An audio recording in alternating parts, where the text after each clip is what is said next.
Hello दोस्तों, कैसे हैं आप लोग। मैं दुर्गेश जायसवाल। स्वागत है आपका हमारे channel e learning with Durgesh पे। आज हम लोग सौरमंडल का भाग 2 पढ़ेंगे और हम लोग जो विश्व भूगोल पढ़ रहे हैं ये पूरी तरह से एनसीईआरटी पैटर्न पे है, क्योंकि आपको भी पता है कि हम एनसीईआरटी पैटर्न ही पढ़ाने में विश्वास रखते हैं। तो सामान्य अध्ययन की सीरीज में आज हम लोग एनसीईआरटी का जो ज्योग्राफी का था वो सेक्शन नंबर 2 माने पार्ट 2 अर्थात सौरमंडल का भाग 2 पढ़ेंगे। इस भाग 2 में हमने पहले जाना था ग्रह क्या है, तारा क्या है, उपग्रह क्या है, क्षुब्ध ग्रह किसे कहते हैं, उपग्रह किसे कहते हैं, प्राकृतिक उपग्रह क्या है, इन सभी तथ्यों के बारे में एक क्रमवार चर्चा किया था जो कि एनसीईआरटी के बुकों में, एनसीईआरटी की किताबों में जो दिया गया था। लेकिन अब हम लोग उसके ठीक आगे बढ़ेंगे और उससे अन्य तथ्यों को एक एक करके चर्चा करेंगे। तो जो सबसे पहला टॉपिक हमें पढ़ना है उसका नाम है सूर्य, जिसे आप कहते हैं सन। ये सूर्य, इसी को हमें पढ़ना है, सूर्य को। तो सभी लोग फटाफट हेडिंग बना लेंगे और अपनी कॉपी कलम लेकर बैठ जाएंगे। ये क्लासेस पूरी तरह से पेड क्लास के लिए चल रही है, लेकिन अगर ये आपको भी उपलब्ध हो जा रही है तो कोई बात नहीं, आप इसे अपने सभी दोस्तों को बताइएगा ई लर्निंग विद दुर्गेश की ऑनलाइन क्लास के लिए, जहाँ पे आप 6306344367 पर व्हाट्सएप करके ऑनलाइन क्लास के बारे में जानकारी ले सकते हैं। हम क्लास शुरू करने से पहले आप लोग टेलीग्राम पे जुड़े रहिएगा। दुर्गेश सर सर्च कर ई लर्निंग विद दुर्गेश से। फेसबुक पेज, इंस्टाग्राम, ट्विटर सभी लर्निंग विद दुर्गेश है। चलिए अब हम बढ़ते हैं सूर्य की तरफ। ठीक है, तो फटाफट आप लोग हेडिंग बनाइएगा, सूर्य अर्थात सन। तो चलते हैं, आज हम लोग सूर्य पढ़ेंगे और सूर्य के लिए सभी लोग तैयार हो जाइए, अपने कॉपी पे नोट डाउन करते चलिएगा। आज जो टॉपिक है वो हम लोग को पढ़ना है सूर्य अर्थात जिसे आप सन कहते हैं। देखिए सूर्य क्या है, सूर्य एक प्रकार का तारा है। सूर्य क्या हमारा एक प्रकार का तारा है और आपको भी हमने पहले से बता दिया कि सूर्य जो है अपने अक्ष पर पूर्व से पश्चिम की ओर घूमता है। किधर से किधर, ये पूर्व से पश्चिम की तरफ सूर्य क्या करता है, चक्कर लगाता है या घूमता है। ये 25 दिनों में ध्रुवीय भाग पर 35 दिनों में एक घूर्णन पूर्ण करता है। सूर्य अपने अक्ष पर 7 अंश का कोण बनाता है। कितने अंश का, 7 अंश का कोण बनाता है। तो अगर सूर्य को खोखला कर दिया जाए तो उसमें 13 लाख पृथ्वियां समा सकती हैं। कितनी, 13 लाख पृथ्वियां समा सकती हैं। ये बड़ा आश्चर्यचकित बात है, आपको जानने योग्य है कि अगर सूर्य को हम खोखला कर दें तो हमारी पृथ्वी इसमें 13 लाख समा सकती है। और सूर्य में देखा जाए तो सूर्य में प्रतिवर्ष 12 तारामंडलों से होकर गुजरता है। सूर्य जो है प्रतिवर्ष 12 तारामंडलों से होकर गुजरता है। फिर यहाँ पे आप और एक चीज देखेंगे कि प्रत्येक माह सूर्य एक राशि से दूसरी राशि में संक्रमण करता है। इसे हम संक्रांति कहते हैं। इसे हम क्या कहते हैं, संक्रांति के नाम से जानते हैं। अभी बहुत सारे तथ्य आपको लिखवाते चलेंगे, वैसे जानते रहिएगा। जब सूर्य मकर राशि में प्रवेश करता है उसे मकर संक्रांति कहते हैं। और आपको जानकर पता भी होगा, और मैंने शुरुआत में ही बताया था कि जो सूर्य है ये गैसों का एक तरह से गोला है, एक गैसी गोला है। अगर इसमें हाइड्रोजन देखा जाए तो जो हाइड्रोजन है वो 71% है, हाइड्रोजन 71% और हीलियम 26.5%। हीलियम कितना है, 26.5% हीलियम है। अन्य जो गैसें हैं वो लगभग, अन्य तत्व जो है वो 2.5% है। यहाँ पे हाइड्रोजन है, हाइड्रोजन, और ये आपका हीलियम हो गया। तो हाइड्रोजन और हीलियम से मिलकर बना है। सूर्य की जो वर्तमान आयु है, अगर सूर्य की वर्तमान आयु की बात करें तो 4.7 अरब वर्ष है। कितनी है, 4.7 अरब वर्ष आयु है। जबकि इसकी कुल आयु लगभग 10 अरब वर्ष है। कितना है, 10 अरब वर्ष है। और यह सूर्य पृथ्वी के सबसे नजदीक का, सबसे पास का एक तारा है। सूर्य उसके धरातल को 3 स्तर पर बांटा गया है। कौन कौन, पहला तो क्रोड, फिर विकिरण मेखला, फिर संवहनी मेखला, इन 3 भागों में बांटा गया। जबकि सूर्य के ऊपर अगर देखेंगे यहाँ पे हमको क्रोड, जिसे कोर कहते हैं, क्या कहते हैं, क्रोड या कोर कहते हैं। देख रहे हैं यहाँ पे देखिए कोर, कोर जिसे आप केंद्रक कहते हैं। फिर दूसरा विकिरण मेखला, विकिरण मेखला जिसे आप रेडिएक्टिव जोन कहते हैं, विकिरण क्षेत्र कहते हैं। तीसरा संवहनी मेखला, ये संवहन क्षेत्र के नाम से जाना जाता है। आइए इनके बारे में थोड़ी थोड़ी बातें आपको बता देता हूं।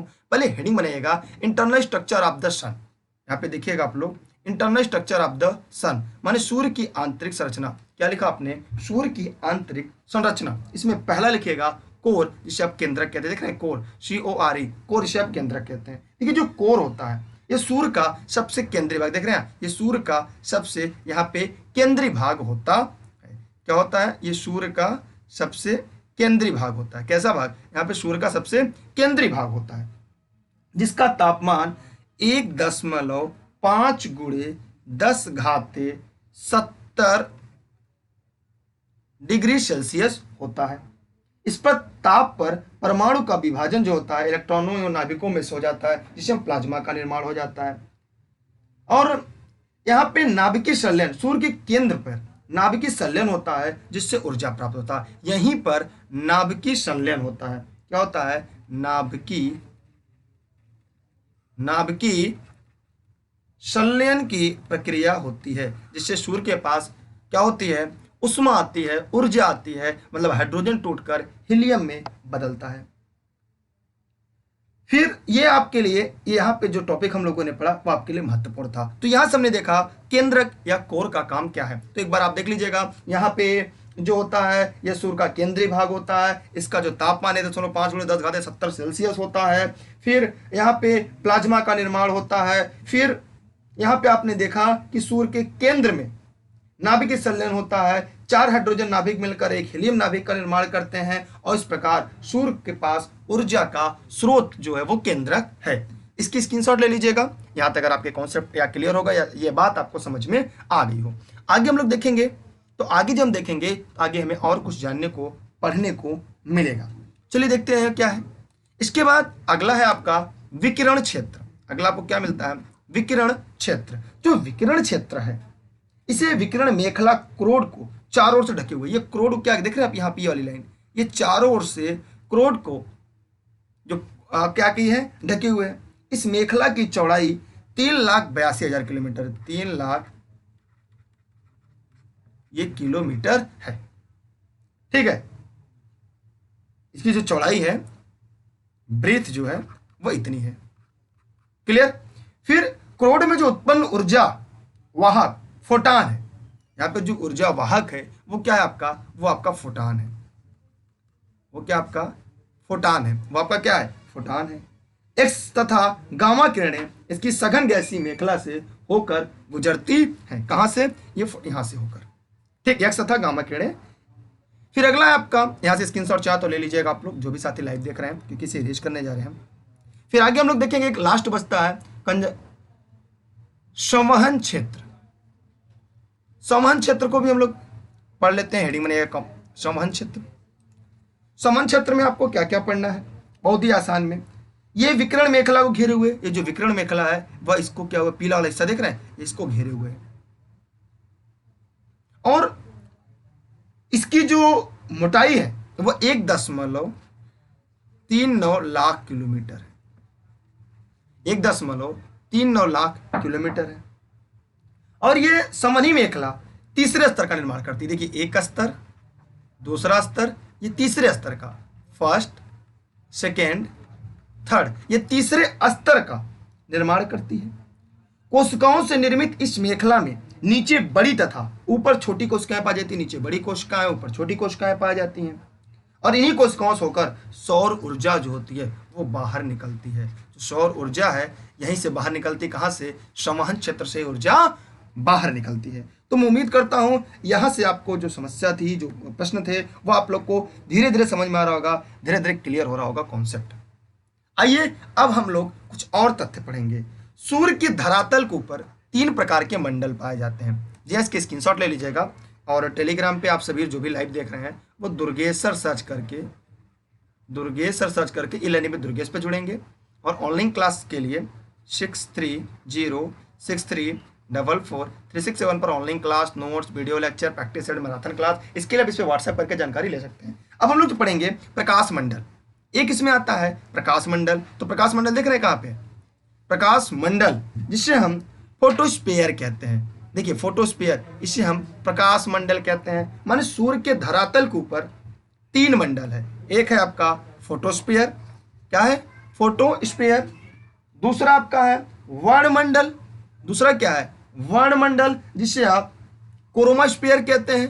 क्या कहते हैं? क्रोमोस्फीयर जिसे कहते हैं, क्रोमोस्फीयर। वर्णमंडल ये दूसरा हो गया, ये फोटोस्फीयर पहला हो गया। तीसरा जो आपका आता है वो कोरोना है। क्या है आपका? वो है कोरोना। क्या है आपका? कोरोना। तो तो यहाँ पे देख रहे होंगे ये सन स्पॉट है, यहाँ पे कोरोना होल। ठीक, जो तीसरा है वो आपका कोरोना है। आइए इन सभी के बारे में एक एक करके हम लोग देखते हैं। ठीक है, मैं उम्मीद करता हूं आप लोग को ये जो बात है ये सारे कॉन्सेप्ट समझ में आ रहा होगा। क्लियर? या कोई दिक्कत आपको है फिर भी तो आप पूछ सकते हैं कमेंट करके, जो लोग भी लाइव देख रहे हैं।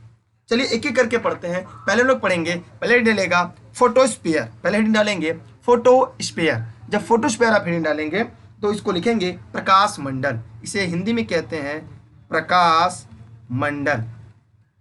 हेडिंग डालिएगा प्रकाश मंडल। अब इसके बारे में कुछ महत्वपूर्ण तथ्य हम लोग पढ़ते हैं। ठीक, तो आइए आगे लिखते हैं हम लोग। अब यहाँ पे हम लोग देखना है प्रकाश मंडल। देखिए प्रकाश मंडल के बारे में थोड़ी बहुत हमें चीज़ों को आप लोग को पढ़ना होगा और यहाँ पे जानना होगा। तो जो हमारा प्रकाश मंडल, एक मिनट रुकिएगा, थोड़ा सा इरेज कर दिया जाए, एक मिनट रुकिएगा।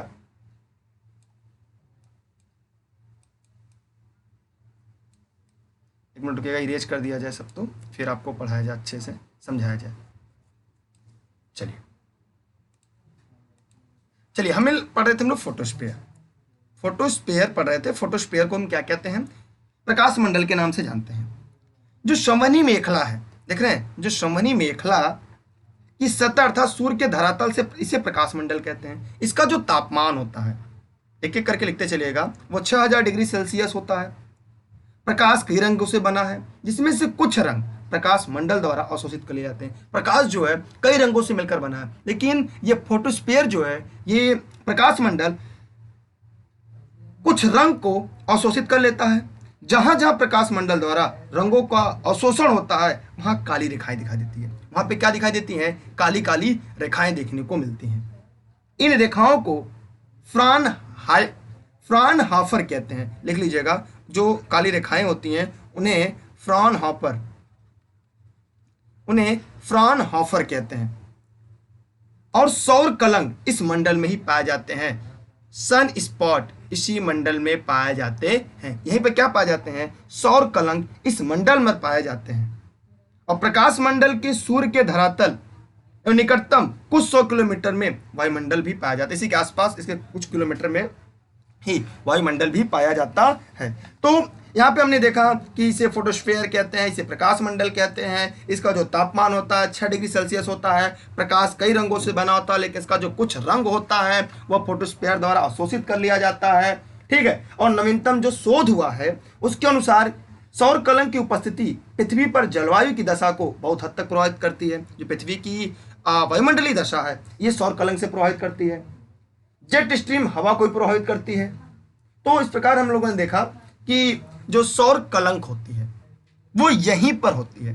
फ्राउनहोफर जो था, मैंने आपको यहाँ पे बताया, काफ़ी ये देखिए हर जगह आपको नहीं मिलती, सभी किताबों में इसका उल्लेख आपको नहीं मिलता। इसलिए इस सभी तथ्यों को आप लोग को अच्छे से पढ़ते रहना चाहिए और जानते रहना चाहिए, क्योंकि जब आप लोग को सिलेक्शन लेना है और जब आप लोग को सब कुछ बेहतर तरीके से करना है तो इन बातों को भी आप सभी को जानते रहना है।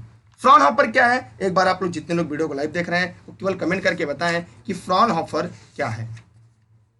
देखिए जो फ्राउनहोफर है वो काली रेखाएं हैं और इन रेखाओं को फ्राउनहोफर कहते हैं। जहां पर काली रेखाएं दिखाई देने लगती हैं, मान इस प्रकाश मंडल द्वारा अवशोषण करने के बाद प्रकाश का जहां पे काली रेखाएं दिखाई देती हैं उन्हें ही क्या कहते हैं? फ्राउनहोफर के नाम से जाना जाता है।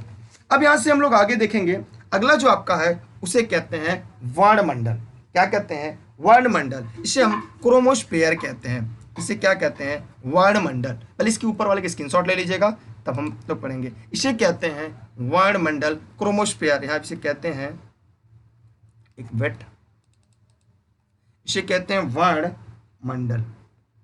वेट रुकिएगा, वर्ण हो गया आपका वर्णमंडल। देखिए अगर वर्णमंडल की बात करें तो जो ये वर्णमंडल होता है, ये वर्णमंडल सूर्य का वायुमंडल है। ये क्या है? ये सूर्य का वायुमंडल है। ये वायुमंडल है। ये किसका वायुमंडल है? सूर्य का वायुमंडल है। और यह प्रकाश मंडल के ऊपर, यह है जो प्रकाश मंडल है, ये प्रकाश मंडल देख रहे हैं, इस प्रकाश मंडल के ऊपर है और 2000 से 3000 किलोमीटर की मोटाई में फैला है। ये कितना? 2000 से लेकर 3000 किलोमीटर की मोटाई में फैला हुआ है। यह गर्म गैसों से निर्मित है। जो गैस से बना है, ये वायुमंडल क्रोमोस्फेयर जो है, ये गर्म गैसों से बना है। लेकिन गैसों का घनत्व तो प्रकाश मंडल के बाहर जाने पर घटता है। जो जो प्रकाश मंडल के बाहर जाएगा तो गैसों का घनत्व जो है वो क्या होता है, बढ़ता जाता है। अर्थात वायुमंडल में प्रकाश मंडल की अपेक्षा गैसों का घनत्व कम लेकिन ताप अधिक होता है। घनत्व तो कम होता है लेकिन ताप अधिक होता है। तो यहाँ पे भी आप लोग को कई चीजें पढ़ने को मिलेगा। जैसे आपने आगे पढ़ा होगा कि वायुमंडल में गैसों के उड़ते प्रवाह को स्पिक्लिंग कहते हैं। स्विफ्ट लिख लीजिएगा, स्विफ्टली कहते हैं, स्विफ्टक्ल्यू कहते हैं। मतलब वायुमंडल में जो गैस के उठते प्रवाह, जो वायुमंडल में गैसों के जो प्रवाह उठते हैं, गैसों के जो प्रवाह उठते हैं उन्हें स्विक्विक कहते हैं। इसे अंग्रेजी में स्विक्विक कहते हैं,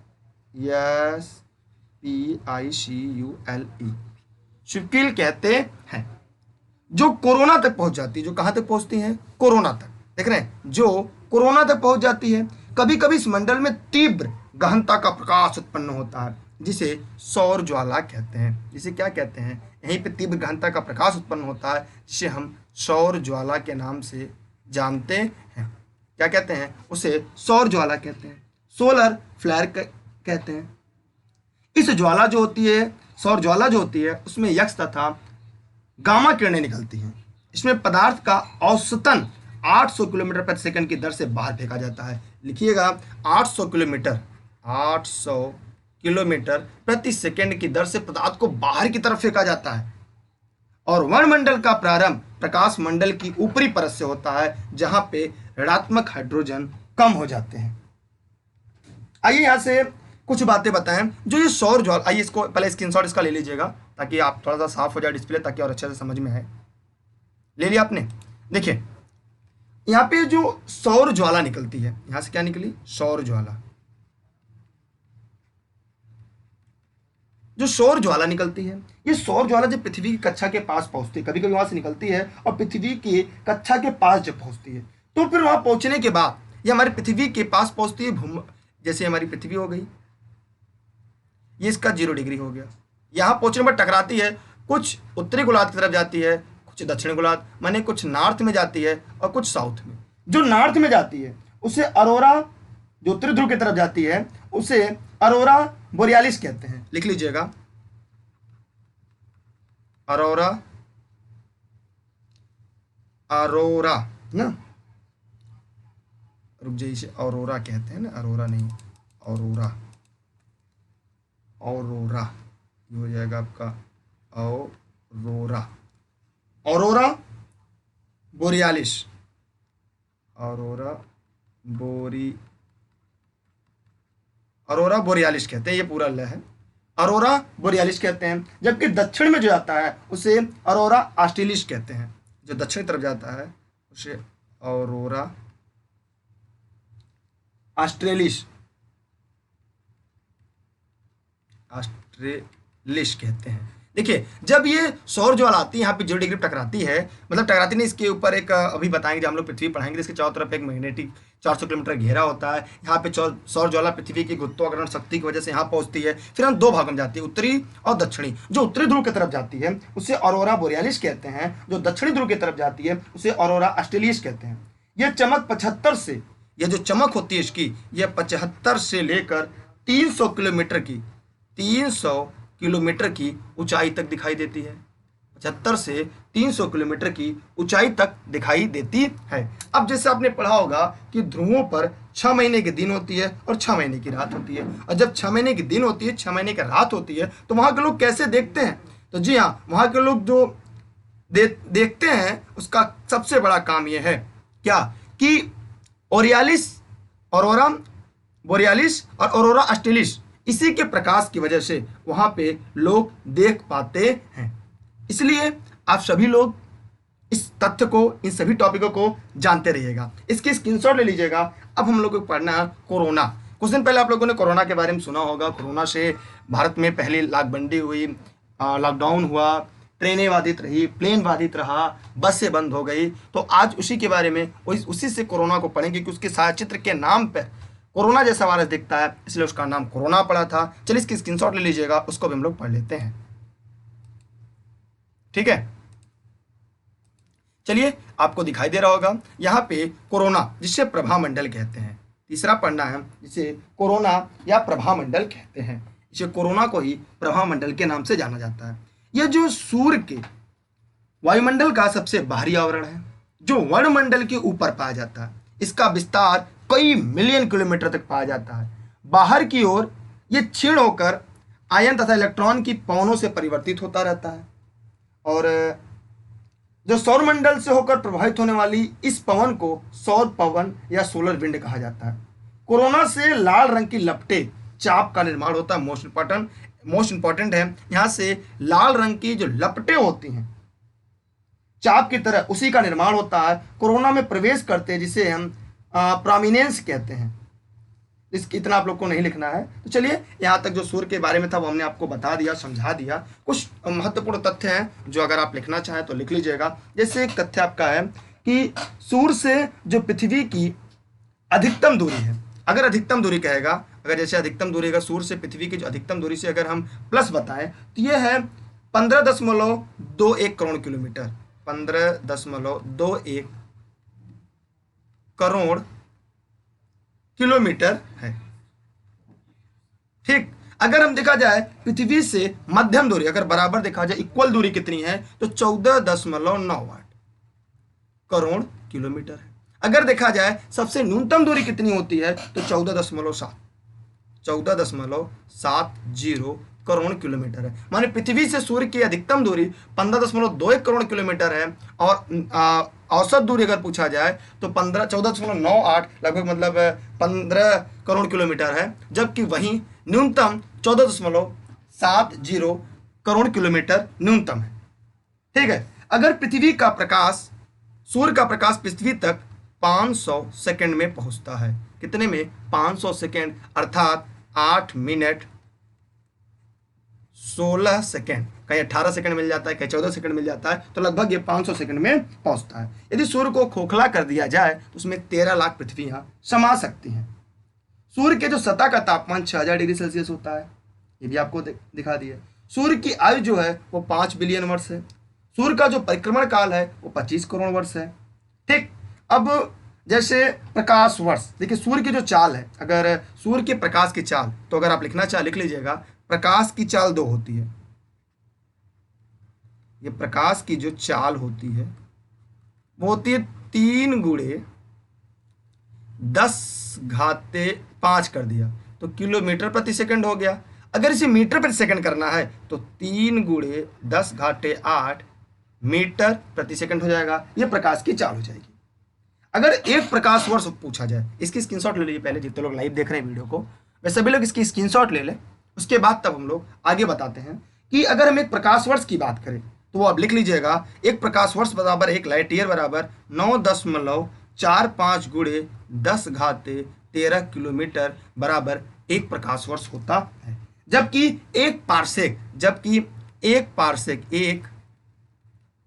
जो पार्सेक होता है वो होता है 3.6 लाइट ईयर। 3.6 लाइट ईयर माने प्रकाश वर्ष के बराबर होता है। तो ये सारी चीजें आप लोग जानते रहेगा, जो परीक्षाओं में कई बार पूछा या बार बार परीक्षाओं में पूछा जाता है। इसलिए इस तथ्य को अगर आप जानते रहेंगे तो भविष्य में यहाँ से कभी न गलती होगी, न भविष्य में कभी कोई दिक्कत होगी, न कभी कोई समस्या होगी। और आपके मन में अगर कोई प्रश्न आ रहा हो, कोई सवाल आ रहा हो, तो आप कमेंट करके पूछ सकते हैं। आज हम लोगों ने सौरमंडल में सूर्य को पढ़ लिया, सूर्य से जुड़ी हुई उन महत्वपूर्ण तथ्यों को पढ़ा जो परीक्षाओं में बार बार पूछे जाते हैं। और फिलहाल अगर आपको अभी भी कोई समस्या रहती है तो आप पूछ सकते हैं। जैसे अगर पूछा जाए कि सूर्य की कुल आयु, अभी इसको स्क्रीनशॉट ले लीजिएगा ताकि हम आगे बढ़ाएं। इसकी स्क्रीनशॉट ले लीजिए सभी लोग, जो लोग भी पेड क्लास के मेंबर हैं वे सभी इसकी स्क्रीनशॉट ले लें। देखिए जैसे पूछा जाए सूर्य की कुल आयु, अगर कुल आयु पूछा जाए, अगर सूर्य की कुल आयु पूछा जाए तो कितनी है? 10 अरब वर्ष है। 10 अरब वर्ष है। सूर्य कुल आयु 10 अरब वर्ष है। अगर वर्तमान आयु पूछा जाए, अगर सूर्य की वर्तमान आयु पूछा जाए तो 4.7 अरब वर्ष है। ठीक। सूर्य पर ऊर्जा कैसे आती है? नाभिकीय संलयन के द्वारा। सौर कलंक कितने समय अंतराल पर आता है? सौर कलंक, तो याद रखिएगा, जो सौर कलंक होता है, ये जो सौर कलंक आप देख रहे हैं, ये कितने अंतराल पर आता है? तो 11.1 वर्ष, अर्थात लगभग कहीं कहीं 12 वर्ष भी आपको मिल जाता है। मंदाकिनी से केंद्र की दूरी कितनी है? मंदाकिनी से सूर्य के केंद्र की दूरी, अगर मंदाकिनी से सूर्य के केंद्र की दूरी अगर आपको जानना हो, एक मिनट रुकिएगा, तो वो है 32,000 प्रकाश वर्ष। सौर ज्वाला कहां से प्रकट होता है? सौर ज्वाला जो होता है वो कहां से प्रकट होता है? वो क्रोमोस्फीयर से होता है। सौर ज्वाला कहां से होता है? वर्णमंडल से या क्रोमोस्फीयर से होता है। विषुवतरेखीय सौर परिक्रमण कितना होता है सूर्य का? 25.8 दिन होता है। सौर कलंक का तापमान, एक प्रश्न आता है कि जो सौर कलंक होता है इसका तापमान क्या होता है? इसका तापमान जो होता है सौर कलंक का 4500 डिग्री सेल्सियस होता है।